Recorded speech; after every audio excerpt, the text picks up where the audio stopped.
এটা জানতে হলে তো কলকাতায় যাইতে হবে, যেখানে অফিস খোলা হয়েছে আওয়ামী লীগের। শেখ হাসিনা ভদ্র হয়ে যাবে, তওবাতিল্লাহ করে আবার মক্কা মদিনার পট্টি লাগাইয়া তসবিহ হাতে নিয়ে আবার ভদ্র হয়ে যাবে। তাহলে আওয়ামী লীগ নেক্সট ইলেকশনে তার পদক্ষেপ কি হবে?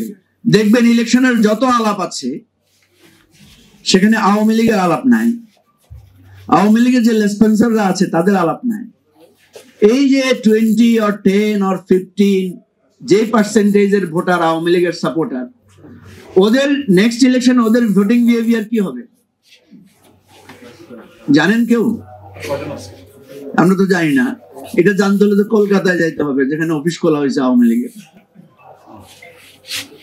শেখ হাসিনা কি করতে পারে এটা তো এতক্ষণ আমরা বুঝে ফেলেছি। আমরা যদি বলি শেখ হাসিনা ভদ্র হয়ে যাবে, তওবাতিল্লাহ করে আবার মক্কা মদিনার পট্টি লাগাইয়া তসবিহ হাতে নিয়ে আবার ভদ্র হয়ে যাবে, এটা নিশ্চয়ই আপনার কেউ, আমি যদি এরকম বলি কেউ বিশ্বাস করবে না। তাহলে আওয়ামী লীগ নেক্সট ইলেকশনে তার পদক্ষেপ কি হবে, এইটার উপরে আমাদের নির্বাচনে একটা গুরুত্বপূর্ণ বিষয় নির্ভর করে, যেটা নিয়ে আমরা অনেকেই এটা নিয়ে মাথা ঘামাচ্ছি না। বিএনপি কে দেখছি উনি নানা অ্যালায়েন্স নিয়ে মিটিং করছে, জামাতকে দেখছি ইসলামিক জোট তৈরি করার জন্য ব্যস্ত আছে, এনসিপি কে দেখছি তারা ব্যাপকভাবে মোবিলাইজ করার চেষ্টা করছে।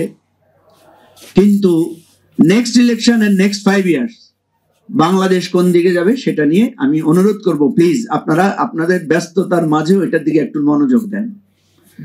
আওয়ামী লীগ যদি নির্বাচন বর্জন করে, ওয়েল এন্ড গুড, এটাই তো করার কথা তাদের। তারা যে সরকারকে মানে না, এই সরকারের অধীনে তারা নির্বাচন করবে, এটা কি কল্পনা করা যায়? কিন্তু এটা তো আওয়ামী লীগ করবে না। আওয়ামী লীগ কি করতে পারে? আওয়ামী লীগ অন্যান্য দলের অধীনে নির্বাচনে ঢুকতে পারে, তাদের প্রার্থী দিতে পারে। কি বলেন, পারে না? এখনো তো তাদের মনা, তাদের প্রতি ভালোবাসার সমৃদ্ধ দল আছে কিছু।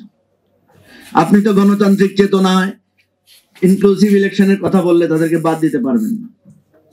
এখন এই বি টিম বা আওয়ামী লীগের যারা লেসপেন্সার, তারা যখন ইলেকশনে আসবে এবং তারা যখন কম্পিটিশনে আসবে, কোথাও বিএনপির, কোথাও এনসিপির, কোথাও জামাতের, আমাদের দলের কথা বাদ দিলাম, তাহলে কি হবে?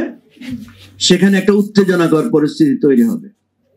একটা ছোট্ট ঘটনা দেখেন না কেন, ঢাকা বিশ্ববিদ্যালয়ে ছাত্র শিবিরের কমিটিতে বা ছাত্র দলের কমিটিতে যখন একটা ছাত্রলীগের কোন উপসম্পাদকের নাম যোগ হয়, সেখানে একটা উত্তেজনা ক্রিয়েটেড হয় না? মিডিয়ায় আলোচনা হয় না? তাহলে আওয়ামী লীগের লেসপেন্সাররা যখন পার্লামেন্ট ইলেকশনে দাঁড়াবে, সেখানে কি উত্তেজনা, কি পরিস্থিতি তৈরি হতে পারে আপনারা ভাবতে পারেন? কি কাদা ছোড়াছড়ি হতে পারে, কি ধরনের উত্তেজনা তৈরি হতে পারে? সেই উত্তেজনা ম্যানেজ করার ক্ষমতা কি এই আমাদের লেফটেন্যান্ট জেনারেল জাহাঙ্গীর আলম মাদ্দাজিল্লাহুল আলীর আছে? আমি তো দেখি না আছে বলে।